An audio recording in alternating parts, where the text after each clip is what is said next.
आदाब प्यारे बच्चों, कैसे हैं आप? ठीक हैं? आपको कल वाला टॉपिक तो याद ही होगा जो हमने पढ़ा था। आज अच्छी बात है कि आपको याद है। आज हम नया टॉपिक इस चैप्टर का पढ़ने जा रहे हैं, रोड सेफ्टी एजुकेशन का, जिस टॉपिक का नाम है ट्रैफिक अथॉरिटी इन इंडिया। परसों हमने जो रिसेंटली टॉपिक पढ़ा था बच्चों, उसमें हमने पढ़ा था मोटर व्हीकल अमेंडमेंट बिल, जो आए थे 2016 में अमेंडमेंट बिल। उसके बाद 19 में वो जो अमेंडमेंट हुई थी 16 में, वो 1988 के आसपास का जो बिल था उसकी अमेंडमेंट हुई थी। उसी बिल को लेके जो पुराना बिल था, उसी पुराने बिल के तहत ट्रैफिक अथॉरिटी ऑफ इंडिया का कयाम किया गया था, इसको वजूद में लाया गया था। तो आज हम यही पढ़ेंगे इस चैप्टर में कि ट्रैफिक अथॉरिटी ऑफ इंडिया कैसे वजूद में आई, ट्रैफिक अथॉरिटी ऑफ इंडिया का क्या काम है और ट्रैफिक अथॉरिटी ऑफ इंडिया जो है वो क्या करती है, इनके क्या काम रहेंगे, वो सारा आज हम इस सेशन में जानने की कोशिश करेंगे।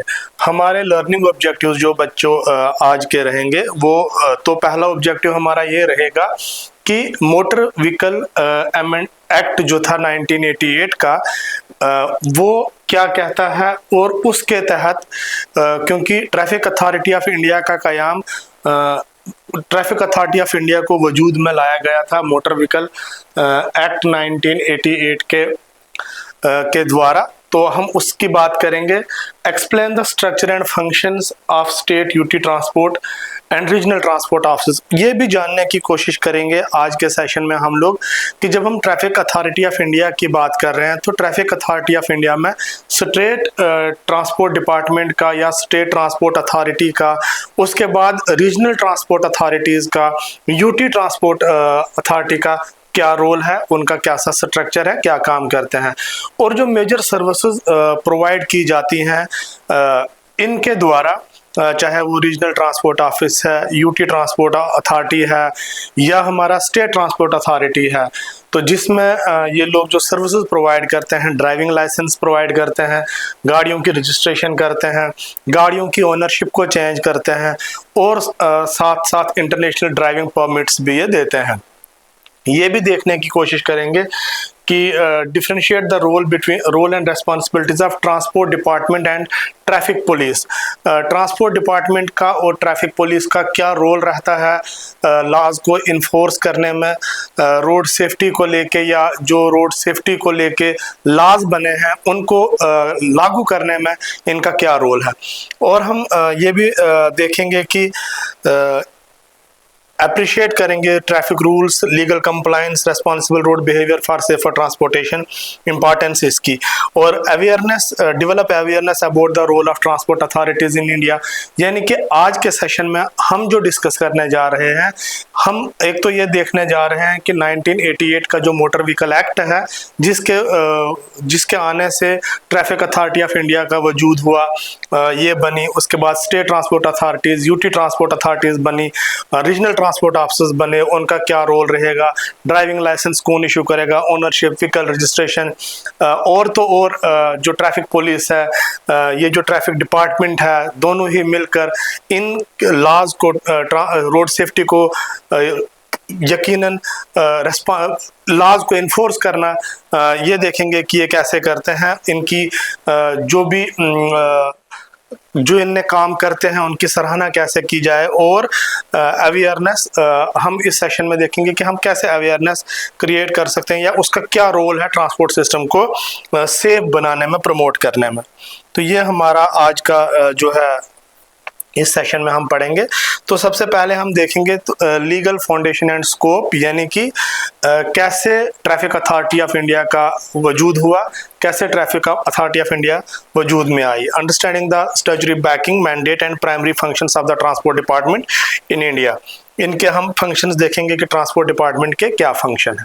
तो बच्चों, जैसा कि हमने ऑब्जेक्टिव्स में ही देखा कि आज हम देखने जा रहे हैं कि 1988 एक्ट के तहत, मोटर व्हीकल एक्ट के तहत जो ट्रांसपोर्ट डिपार्टमेंट का वजूद में आना और उनके क्या काम है, तो हम देखेंगे क्या है प्राइमरी फंक्शन, यानी कि established primarily for the systematic enforcement of provision laid out in the motor vehicle act 1988। एक तो ट्रैफिक अथॉरिटी ऑफ इंडिया का वजूद में आना, इसलिए इसको बनाया गया था कि जो 1988 में मोटर व्हीकल एक्ट बनाया गया था, उस मोटर व्हीकल एक्ट में जो प्रोविजंस रखे गए थे, उन प्रोविजंस को इम्प्लीमेंट कराना, उन प्रोविजंस को लागू कराना एक तो प्राइमरी फंक्शन था ट्रांसपोर्ट डिपार्टमेंट का। दूसरा, section 213 establishment functions under section 213 of the MV Act empowering state governments to establish motor vehicle department and appoint regulatory officers। दूसरा, जो ये मोटर व्हीकल एक्ट 1988 था, उसमें सेक्शन 213 इनको स्टेट्स को सेक्शन 213 में ये लिखा गया कि स्टेट्स को एम्पावर किया गया कि वो अपनी अपनी स्टेट्स में अपनी अपनी यूटीज़ में मोटर व्हीकल डिपार्टमेंट जो है उसका एस्टैब्लिश करें, उसको बनाएं, और तो और उसको चलाने के लिए, उन ऑफिसर्स को चलाने के लिए, जैसे state authority, state transport authority या यूटी ट्रांसपोर्ट अथॉरिटी जो बनी, उन को चलाने के लिए, उन डिपार्टमेंट्स को रन करने के लिए ऑफिसर्स को अपॉइंट किया जाए। तो 1988 एक्ट के तहत एक तो ये था कि इन उसमें जो प्रोविजंस थे उनको लागू करना था। दूसरा, 213 सेक्शन ये कहती है कि हर एक स्टेट और यूटी जो भी हैं अपने अपने मोटर व्हीकल डिपार्टमेंट्स एस्टैब्लिश करें, गवर्नमेंट वहाँ पे वो मोटर व्हीकल डिपार्टमेंट एस्टैब्लिश करे और ऑफिसर्स को अपॉइंट करे जो उनको उसको रन करेंगे। और तो और इस में रेन्यू एंड रेगुलेटरी स्कोप की बात की गई, यानी कि मेजर रेन्यू जनरेटर। अगर देखा जाए तो जो हमारा रोड ट्रांसपोर्ट डिपार्टमेंट है, it serves as one of the largest revenue earning department for state government. State governments के लिए ये जो डिपार्टमेंट है ट्रांसपोर्ट डिपार्टमेंट, ये रेन्यू जनरेट करने का एक अच्छा सोर्स है। कैसे? यहाँ पर ये जो डिपार्टमेंट है रोड टैक्सेस से जो ये कलेक्ट करते हैं, उससे स्टेट के रेन्यू को, यूटी के रेन्यू को बढ़ा सकते हैं। परमिट फीस, जो परमिट होते हैं, जब गाड़ियों को परमिशन दी जाती है कि ये इस रूट पे चलेंगी, उसकी जो फीस आती है उससे भी रेन्यू जनरेट होता है, और एडमिनिस्ट्रेटिव चार्जेस। दूसरा, कम्प्रिहेंसिव ओवरसाइट। कम्प्रिहेंसिव ओवरसाइट का मतलब है रेगुलेट्स ड्राइविंग लाइसेंसेस, यानी कि इस महकमे का, इस डिपार्टमेंट का, मोटर व्हीकल जो ट्रैफिक अथॉरिटी ऑफ इंडिया है या स्टेट डिपार्टमेंट्स हैं, तो इट रेगुलेट्स ड्राइविंग लाइसेंस। जो ड्राइविंग लाइसेंस देना, गाड़ियों की रजिस्ट्रेशन करना, गाड़ियों की सेफ्टी सर्टिफिकेट्स देना, गाड़ियों के सेफ्टी परमिट्स बनाना और ट्रांसपोर्ट इन्फोर्समेंट सर्विसेज को लागू कराना, ये ट्रांसपोर्ट डिपार्टमेंट का काम है। तो बच्चों, आगे हम देखते हैं वर्किंग अपॉर्चुनिटीज फ्रेमवर्क इस डिपार्टमेंट की कैसे हैं, यानी कि इस डिपार्टमेंट ने काम कैसे करना है। अभी तक हमने बच्चों ये देखा कि इस डिपार्टमेंट का कयाम 1988 मोटर व्हीकल एक्ट के तहत किया गया, और 213 का जो सेक्शन है उसमें ये बताया गया कि स्टेट्स जो है अपने अपने ट्रांसपोर्ट डिपार्टमेंट्स बनाए, ट्रांसपोर्ट अथॉरिटीज बनाए, ऑफिसर्स को अपॉइंट करें। ये जो डिपार्टमेंट है ये रेन्यू जनरेशन का एक अच्छा साधन है, परमिट से, बाकी जो टैक्सेस से ये कलेक्ट करके। तो उसके बाद अब ये फंक्शंस क्या क्या ट्रांसपोर्ट डिपार्टमेंट ने करने हैं या इनके पास क्या क्या काम है। तो जो सेक्शन 68 है मोटर व्हीकल एक्ट, अभी तो जो हम पुराने सेक्शन की, पिछले सेक्शन में हमने पढ़ा सेक्शन 213। सेक्शन 213 ये कहता है यहाँ पर कि आप स्टेट्स को एम्पावर करता है, मोटर व्हीकल डिपार्टमेंट्स जो हैं वो बनाए जाएं। उसके बाद सेक्शन 68 इसी एक्ट का, मोटर व्हीकल एक्ट का, ये कहता है, section 68 of motor vehicle act ये के तहत कुछ स्टेट अथॉरिटीज को कुछ पावर्स दी गई एडमिनिस्ट्रेशन को। वो क्या है? UT and state transport authority, यानी कि जैसा हमने कहा पिछली स्लाइड में हमने पढ़ा कि मोटर व्हीकल एक्ट के तहत एस्टैब्लिश करने हैं डिपार्टमेंट्स और उसके बाद ऑफिसर्स को अपॉइंट करना है।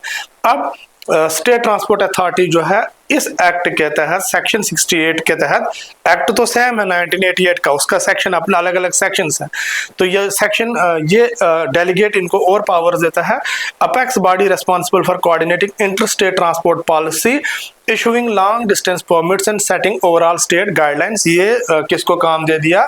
यूटी और स्टेट ट्रांसपोर्ट अथॉरिटी को इस सेक्शन में कि अगर इंटर स्टेट जाना हो तो उसके लिए परमिट यही डिपार्टमेंट देगा, लॉन्ग डिस्टेंस पे, लंबे डिस्टेंस पे जाना हो तो परमिट कौन देगा? डिपार्टमेंट स्टेट ट्रांसपोर्ट अथॉरिटी देगी। और तो और स्टेट की जो गाइडलाइंस को सेटअप करेगी वो कौन करेगी? यही ट्रांसपोर्ट अथॉरिटी जो करेगी, स्टेट की या यूटी की। फिर बात आती है रीजनल ट्रांसपोर्ट अथॉरिटी या आरटीओ, रीजनल ट्रांसपोर्ट ऑफिस जिसको हम बोलते हैं। Regional operations arms executing day to day statutory functions within the specified district jurisdictions. तो ये आरटीओज का काम है कि उनके जो डिस्ट्रिक्ट्स उनको अलॉट होते हैं उनमें वो अपने डिस्ट्रिक्ट्स में तमाम फंक्शंस जो हैं ट्रांसपोर्ट डिपार्टमेंट के देखें। Decentralised public delivery, RTOs directly deliver citizen services including. RTOs को यहाँ पर जो सर्विसेज पब्लिक डिलीवरी का मतलब यहाँ पर है कि जो आरटीओज हैं, रीजनल ट्रांसपोर्ट ऑफिसर्स हैं, रीजनल ट्रांसपोर्ट अथॉरिटी है, डायरेक्टली डिलीवर करते हैं, लोगों को सर्विसेज प्रोवाइड करते हैं। कौन सी सर्विसेज? उसमें आता है ड्राइविंग लाइसेंस, ड्राइविंग लाइसेंस देते हैं, वे गाड़ियों की रजिस्ट्रेशन करते हैं। जैसे ये नंबर प्लेट लगी है तो ये रजिस्ट्रेशन नंबर है गाड़ी का, सैंपल के तौर पे बताया गया है इस इमेज में। तो ये जो नंबर्स हैं ये कौन देता है? आरटीओज। रजिस्ट्रेशन गाड़ियों की करना, इनकी सेफ्टी चेक करना और ड्राइविंग लाइसेंस देना। तो ये जो पहले डिजिट हैं ये स्टेट वगैरह को रिप्रेजेंट करते हैं, फिर उसके बाद ये जो उसके अगले 2 डिजिट हैं डिस्ट्रिक्ट को रिप्रेजेंट करते हैं। तो इस तरीके से ये नंबर प्लेट, ये रजिस्ट्रेशन का काम रीजनल ट्रांसपोर्ट अथॉरिटी जो होती है या रीजनल ट्रांसपोर्ट ऑफिसर्स होते हैं, ऑफिसर्स होते हैं, उनका काम है। तो ये था कैसे इसका वजूद में आया ट्रांसपोर्ट डिपार्टमेंट का बच्चों, और इनके क्या काम है। अब हम देखेंगे कि कोर सर्विसेज जो है आरटीओज, जो पब्लिक जो आरटीओज होते हैं, रीजनल ट्रांसपोर्ट ऑफिसर्स, ये कौन सी कोर सर्विसेज को डिलीवर करते हैं? Operational services delivered to citizens regarding driving licence and motor vehicle registration, ये कोर सर्विसेज हैं आरटीओज की। तो अब इसमें जब हम कोर सर्विसेज की बात कर रहे हैं तो सबसे पहले बात आती है लाइसेंसिंग सर्विसेज पोर्टफोलियो बच्चों। तो लर्नर लाइसेंस की बात है यहाँ पर, परमानेंट ड्राइविंग लाइसेंस की बात है और इंटरनेशनल परमिट की बात है। अब एकदम ही परमानेंट लाइसेंस, ड्राइविंग लाइसेंस नहीं मिलता है, उससे पहले लर्नर्स का लाइसेंस मिलता है, यानी कि लर्नर लाइसेंस मिलता है। लर्नर लाइसेंस कौन देता है? वो आरटीओज का काम है। Issuance and renewal of learner permit upon validating applicant knowledge of road safety regulation and preliminary driving rules। अब जो लर्नर लाइसेंस है वो कैसे मिलता है? हम लोग घर बैठे बैठे ऑनलाइन अप्लाई करते हैं, कुछ क्वेश्चंस आते हैं रोड सेफ्टी को लेके, रोड एजुकेशन को लेके कि हमें कितना नॉलेज है इन चीज़ों से रिलेटेड, रोड से रिलेटेड, रोड के ऊपर चलने के रूल्स से रिलेटेड। तो वो जब हम एग्ज़ाम छोटा मोटा होता है वहाँ पर वो हम पास करते हैं तो हमें लर्नर लाइसेंस मिलता है। उसकी कुछ वैलिडिटी होती है, अगर उसकी वैलिडिटी ख़त्म हो जाए हम दोबारा से रेन्यू उसको करवा सकते हैं जब तक हमें परमानेंट ड्राइविंग लाइसेंस ना मिले। तो परमानेंट ड्राइविंग लाइसेंस के लिए ग्राउंड में जाके टेस्ट को पास करना पड़ता है। यहाँ भी हम ऑनलाइन अप्लाई करते हैं, ऑनलाइन अप्लाई करने के बाद स्लॉट फिक्स होता है, डेट फिक्स होती है कि आपको फलानी डेट मिली है, फलानी डेट पे आप फलानी एआरटीओ के पास जाएंगे, वहाँ पे आपका ड्राइविंग टेस्ट होगा, यानी कि आपको गाड़ी पे बैठ के गाड़ी को चलाना है। और उसके बाद जब आप उस टेस्ट को पास करते हैं तो आपको ड्राइविंग लाइसेंस मिलता है। यहाँ पर conducting practical driving skill test, जैसे मैंने आपको कहा कि वहाँ पर गाड़ी प्रैक्टिकली चलानी पड़ती है। जब हम लर्नर लाइसेंस के लिए बच्चों अप्लाई करते हैं तो वहाँ पर हमें लर्नर लाइसेंस के लिए प्रैक्टिकली वहाँ नहीं जाना पड़ता है। कुछ क्वेश्चंस आते हैं उनका आंसर देते हैं हम रोड सेफ्टी को लेके, रोड्स के रूल को लेके, ट्रैफिक को रूल्स को लेके, तो वो हम पास करते हैं, हमें लर्नर मिलता है, हम उसको रेन्यू भी कराते हैं। परमानेंट लाइसेंस लेने के लिए प्रैक्टिकल टेस्ट होता है, ड्राइविंग स्किल्स को जांचा जाता है, उसके बाद ही परमानेंट ड्राइविंग लाइसेंस मिलता है जिसको डीएलबी कहते हैं। और उसके बाद अगर हमें ड्राइविंग लाइसेंस की वैलिडिटी ख़त्म हो जाती है। अगर हम वैलिडिटी के ख़त्म होने से पहले ऑनलाइन अप्लाई करते हैं तो हमें दोबारा से टेस्ट नहीं देना है, अगर हमने उसकी वैलिडिटी ख़त्म होने से पहले किया। मान के चलो मेरी ड्राइविंग लाइसेंस की वैलिडिटी ख़त्म होती है 31 मार्च 2027 को, तो अगर मैं 31 मार्च के बाद दोबारा से डीएल के लिए बच्चों अप्लाई करूंगा तो उस वक्त क्या होगा, मुझे दोबारा से टेस्ट देना होगा। अगर मैं 31 मार्च से पहले ही डीएल के लिए अप्लाई करूंगा और मेरा लाइसेंस रेन्यू हो जाएगा तो मुझे दोबारा से टेस्ट देने की ज़रूरत नहीं है। तो ये है ड्राइविंग लाइसेंस को लेके बात, परमानेंट ड्राइविंग लाइसेंस को लेके बात। तो उसके बाद बात आती है इंटरनेशनल परमिट की। इंटरनेशनल परमिट क्या होता है? आरटीओ का ही काम है हमें इंटरनेशनल ड्राइविंग लाइसेंस भी देना। अगर हमने बाहर जाके किसी दूसरे मुल्क में गाड़ी चलानी है तो वहाँ पे हमारा अपना जो यहाँ का लाइसेंस होगा वो काम नहीं करेगा, उसके लिए हमें इंटरनेशनल लेवल का लाइसेंस होना चाहिए। तो international issuing international driving permit to certified licence holders for driving in foreign nation under international conventions. Foreign में चलाने के लिए, अब जैसे मेरा लाइसेंस है या किसी और के पास लाइसेंस है तो हम इंडिया में गाड़ी आराम से चला सकते हैं क्योंकि वो हमारा इंडियन यूनियन ड्राइविंग लाइसेंस है।